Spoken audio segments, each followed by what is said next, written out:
Breaking news, Kasich wins Ohio, but Trump wins Florida, forcing Rubio out. Clinton is the winner in Ohio, Florida, and North Carolina. Oh, look at the dog, look at the dog. Also tonight, biblical flooding and Noah's Ark to the rescue. The CDC tells doctors to stop over-prescribing addictive painkillers. And time was the Chinese couldn't pick Trump out of a lineup. Now, Donald Trump. And they have plenty to say about it. This is the CBS Evening News with Scott Pelley. This is our Western edition, and we'll begin with the breaking news from the presidential primaries. Ohio Governor John Kasich has kept his presidential hopes alive with a big win, a must-win, his first win in his home state of Ohio. But Donald Trump has won Florida, and that forced Florida Senator Marco Rubio to drop out of the race tonight. The race in Illinois is leaning toward Trump as well. On the Democratic side, frontrunner Hillary Clinton is pulling farther ahead of Bernie Sanders with wins tonight in Florida, Ohio, and North Carolina. Still out, Illinois and Missouri. With the Republican race down to 3, Trump, Cruz, and Kasich. We'll begin with Major Garrett in Palm Beach, Florida tonight. Major? Scott, this is the Grand Ballroom inside Mar-a-Lago Club, Donald Trump's private resort here in Palm Beach, Florida, where you see behind me hundreds of well-heeled Trump supporters who have gathered here for an invitation-only primary night celebration. Trump's due to speak any moment. This is, however, a swing state split decision. Trump wins Florida, a big get, 99 delegates, winner take all. But Governor John Kasich won his home state of Ohio, also winner-take-all, and 66 delegates. It is Kasich's first victory in this entire nominating process, and he's still a considerable distance behind Trump in terms of delegates. But his victory in Ohio complicates Trump's mathematical pursuit of the Republican presidential nomination. An emotional John Kasich shared his victory with supporters moments ago. You're going to make me cry. But to have people believe in you and to believe that you can bring people together and strengthen our country, I have to thank the people of the great state of Ohio. I love you, is all I can tell you. I love you. Marco Rubio has dropped out of this race, leaving it down to Trump, Kasich, and Texas Senator Ted Cruz, who's expected to run very close to Trump in North Carolina, Illinois, and Missouri. Scott, the battle for delegates and this three-way race shows no signs of ending soon. Major Garrett for us tonight. Major, thank you. Nancy Cordes is covering the Democrats. She's in Florida as well on a big night for Hillary Clinton. Nancy? And Scott, no matter what happens in the two remaining states, Illinois and Missouri, Hillary Clinton has put an important dent in Bernie Sanders' argument that he is the candidate of the Midwest, the candidate of the American worker, that he's surging and that he can catch up in the delegate count. If anything, she expanded her lead over Sanders tonight with 3 big wins in 3 large states. She came out a short time ago to celebrate here with her supporters. Take a listen. We are moving closer to securing the Democratic Party nomination and winning this election in November. You know, because of all of you and our supporters across the country, our campaign has earned more votes than any other candidate, Democrat or Republican. Earlier today, Clinton told me she was worried that some of her supporters were starting to get complacent, that they were looking at her large leads in some of these state polls, they were looking at her large lead in the delegate count, and they were assuming that she had it in the bag and that they didn't need to vote in these primaries. Well, clearly, Scott, they got a big scare in Michigan last week, and they came out for her tonight. Nancy Cordes, thank you very much. We're going to turn now to John Dickerson, our CBS News political director and the anchor of Face the Nation. John, a good night for Trump as well, but Kasich has denied him Ohio. Is it going to matter? That's right. He's denied him those 66 delegates, winner take all. It will matter because it makes it harder for Donald Trump to get to the majority of delegates by the time he gets to Cleveland. For those who are trying, where they're holding the convention, for those who've been trying to stop him, it was important that he lose in Ohio or Florida. So Now there's Cruz and Kasich who will try and keep stripping those delegates away from him and deny him the majority. Now, for the Democrats, we still don't know tonight who's going to win Illinois or Missouri, but it's obviously a big night for Hillary Clinton. What does her path look like from here? It looks like pretty smooth sailing for Hillary Clinton. She had two challenges. One is the delegate math, and she's been ahead in that. But last election day, she had a loss in Michigan, and it was a bit of a surprise. She'd been up by 20 points in the polls, and that suggested a kind of surprise weakness. She was worried that would happen again in Ohio.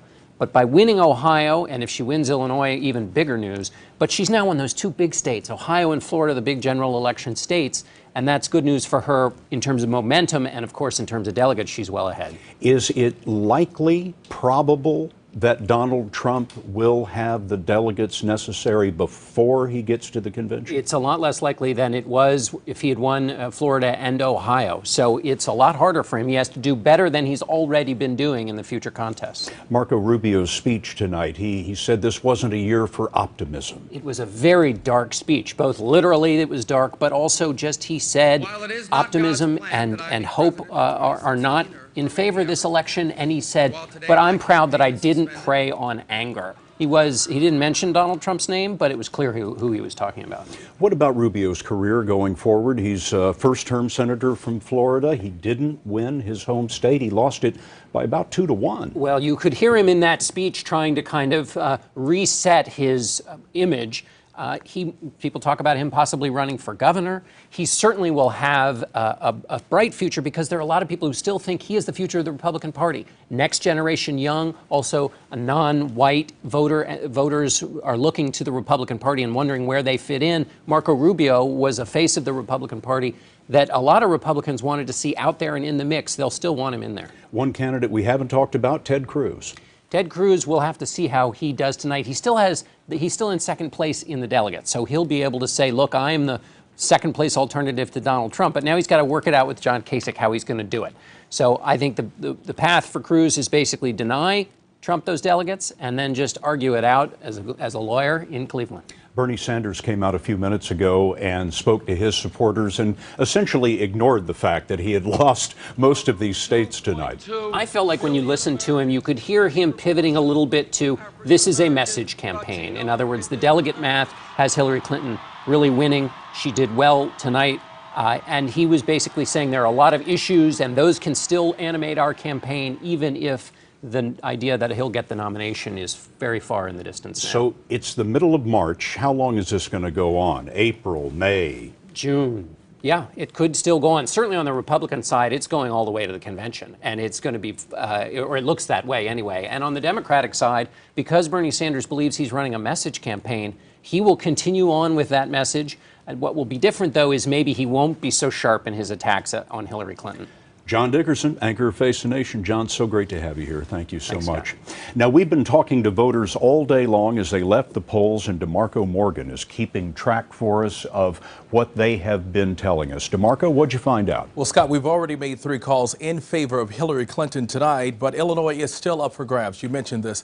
And this may be why. Take a look at these numbers right here behind me. Bernie Sanders is winning among men by 12%. Among women, Hillary Clinton is winning by 8%, and young voters are going overwhelmingly for Sanders.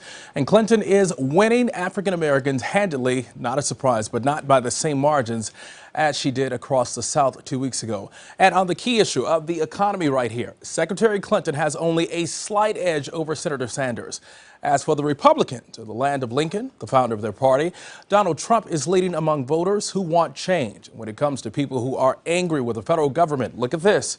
He's ahead of them, of course, as well, and he's winning independents. So Scott, Illinois is leaning Trump's way, but it's a toss-up for the Democrats. DeMarco Morgan with what's on the minds of the voters. DeMarco, thank you very much. Well, President Obama spoke today at what was billed as a unity luncheon at the Capitol, and he was critical of the rhetoric of this presidential campaign.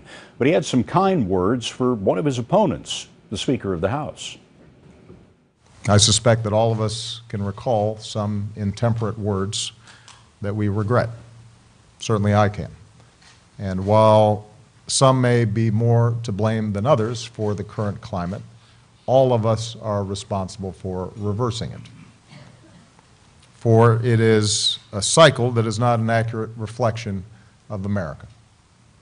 and it has to stop. Speaker Ryan, you and I don't agree on a lot of policy, but I know you are a great father and a great husband, and I know you want what's best for America. And we may fiercely disagree on policy and the NFC North. But I don't have a bad word to say about you as a man. The president today on civility. In another important story, floodwaters are getting deeper and no place has been hit harder than Deweyville, Texas on the Louisiana border. David Begnaud is there. This is the worst flooding Deweyville has seen in over 100 years.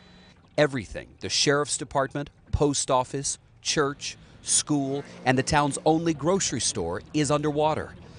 Deweyville, a town of 1,100, sits west of the Sabine River. It's a funnel for many smaller tributaries carrying water downstream from 3 larger bodies of water. 20 inches of rain over the last week and 455 billion gallons of water released from an overflowing reservoir has left Deweyville flooded in 4 feet of water. Oh, look at the dog, look at the dog. Today, rescuers spotted animals in need of help. Load up, big guy. This dog had to be coaxed into the boat. Oh. Downriver is Krista Kostick's home with 2 feet of water inside. It's horrific. I would have never in all my 26 years thought I would see what I'm seeing right now. Right now we're headed with the rescuers to check on a guy they met last night who refused to leave his flooded home. One of the rescuers said it was pitiful. Search and rescue! No one responded. Just as we were heading back to shore, we spotted Ray Holden. Do you plan on leaving? No. Why not? I got gun, food, water, why leave? Guns, food, and water. Yeah, I got everything I need. Here in Deweyville, the Sabine River is cresting right now, and that'll continue through tomorrow morning. When it's all said and done, Scott, the river is expected to crest at about 33.2 feet. That's 9 feet above flood stage. David Begnaud for us tonight. David, thank you. Vladimir Putin appears to be making good on his pledge to begin withdrawing Russian forces from Syria. Today, several warplanes flew home to a hero's welcome. The Russians have launched more than 9,000 bombing missions in Syria since September and turned the tide of the civil war to the Assad dictatorship. Tonight, CBS News has learned that the American who defected from ISIS and then surrendered to Kurdish forces had left the D.C. area in mid-December. 3 months with ISIS was apparently enough for him. Elizabeth Palmer has more from Erbil in northern Iraq. Here's the moment Kurdish soldiers find out they've detained an American.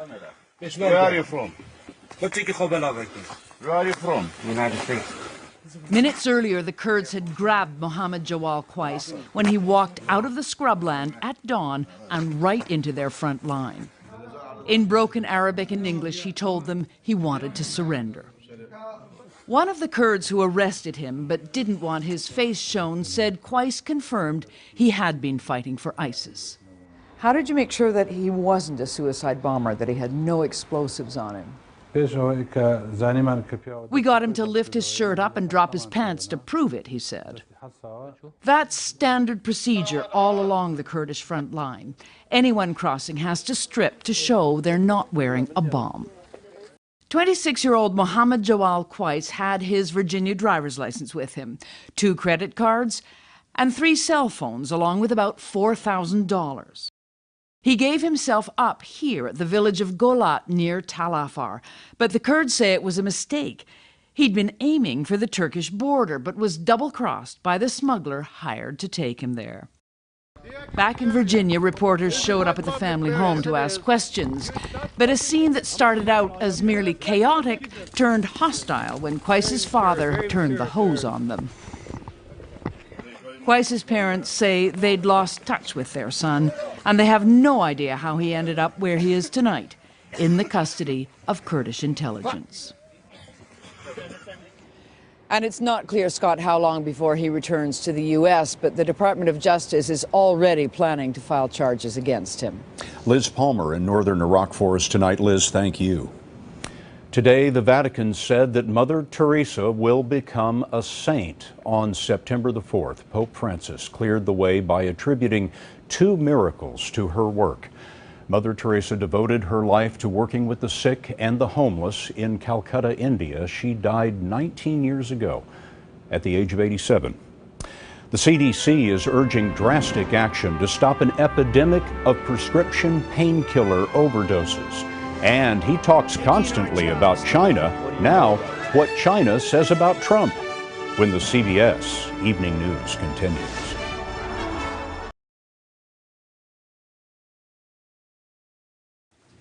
Today, the CDC urged doctors to stop overprescribing opioids, a group of painkillers that includes Vicodin and OxyContin. There is a growing epidemic of addiction, and each day, more than 40 people die from overdoses of these drugs.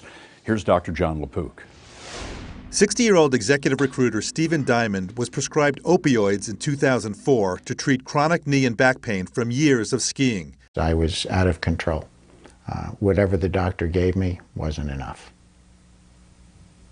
So I got more. It wasn't long before he became addicted and moved on to heroin. I think the doctors make it easy for you. They give you the pain scale, 1 to 10. Tell me what you're feeling. Today, the CDC said enough is enough. Dr. Tom Frieden heads the agency. The epidemic of prescription opiate overdose and death is driven by doctor prescribing. But because doctor prescribing drove this, doctor prescribing can also help stop it. The CDC recommendations include patients and doctors should first consider pain management that doesn't include opioids, such as physical therapy, exercise, and medications like acetaminophen and ibuprofen. Before prescribing opioids, physicians should clearly outline the risk of addiction. And if opioids are needed, they should be low dose and short acting. A lot of people who get into problems with opiates start with acute pain. That's why we say that for most episodes of acute pain, 3 days will be enough. It is very rare that more than 7 days will be needed. The CDC also hopes clinicians will check an online database to see if the patient's been going to other doctors to get those drugs. And opioids can be a gateway to heroin as well. John, thanks very much. In a moment, what the Chinese say about Trump.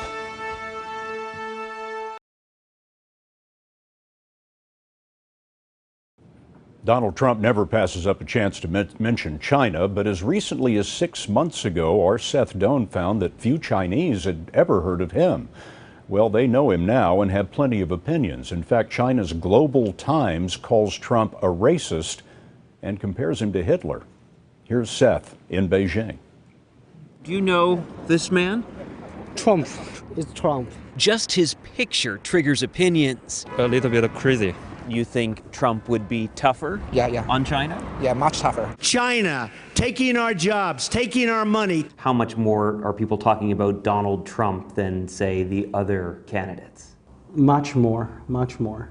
Guan Xin takes clips from the campaign trail and translates them into Chinese. Then he posts them online with subtitles for his 370,000 followers on Weibo, China's Twitter. What's the range of opinions you hear about Donald Trump? From a total liar and bigot to the only truth-telling candidate. Yeah, I know him. We've seen Trump's name recognition here increase compared to last fall. Jeb Bush. No, this is not Jeb Bush. China has taken millions of jobs. After he took so many high-profile jabs at China. It's the greatest theft in the history of the world. I think, his business actually needs China. I don't know why he says something very mean. Though 7,000 miles away, I think this is kind of a strategy. The politics of it all are pretty clear. So he can win and maybe get more attention. Seth Doan, CBS News, Beijing. Small world, and we'll be right back. This portion of the CBS Evening News is sponsored by Pacific Life. For life insurance, annuities, and investments, choose Pacific Life, the power to help you succeed.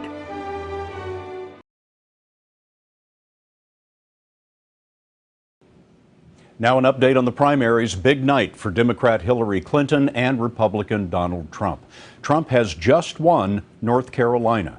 We had already projected him the winner in Illinois and Florida, knocking Florida Senator Marco Rubio out of the race. But John Kasich scored a big win in his home state of Ohio. Democrat Clinton has won Florida, Ohio, and North Carolina at least. John Dickerson, what are you seeing? Well, it's for John Kasich in Ohio, that denied Donald Trump 66 delegates. The move for the anti-Trump forces is to take those delegates away from him before the convention. For Hillary Clinton, a big night in all different regions of the country. She has to be considered the presumptive nominee unless there's some big surprise in the Democratic race. John Dickerson, anchor Face the Nation, thanks so much. The vote count continues tonight. We will have primetime television updates, wall-to-wall coverage on our digital service, CBS, and late returns on your local news. And of course, all of the developments overnight on CBS This Morning. Until then, that's the evening news for tonight. Good night.